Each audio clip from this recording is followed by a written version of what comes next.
దావీదుకు గొలియాతు ఎలా కనిపించాడంటే చిన్నగా కనిపిస్తున్నాడు. అందరికీ గొలియాతు పెద్దగా కనిపిస్తున్నాడు, దావీదుకు మాత్రము చాలా చిన్నగా కనిపిస్తున్నాడు. ఇంకొక మోటు భాషలో చెప్పాలంటే రే నీవు కుక్కవే అని చెబుతున్నాడు. ఎంత ఘోరమైన విషయం!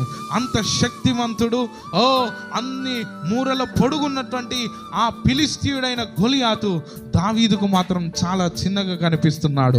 ఎందుకంటే దావీదు దేవుడు, శక్తి కలిగిన దేవుడు కాబట్టి, ఆ దావీదు ఆ యేసయ్యను చూస్తున్నాడు కాబట్టి, ఆ దావీదు అధికారము కలిగిన, అభిషేకము కలిగిన ఆ యేసును చూస్తున్నాడు కాబట్టి దావీదుకు దేవుడే గొప్పగా కనిపిస్తున్నాడు, గొలియాతు చాలా చిన్నగా కనిపిస్తున్నాడు. ఎంతమంది అయితే ఈ మధ్యాహ్న కాలం మీ సమస్యలను చూసేవారులారా, యేసులో ఉన్న శక్తిని చూస్తే మీ సమస్య చాలా చిన్నగా కనబడుతుంది. యేసులో ఉన్న శక్తిని చూడండి, మీ సమస్యలు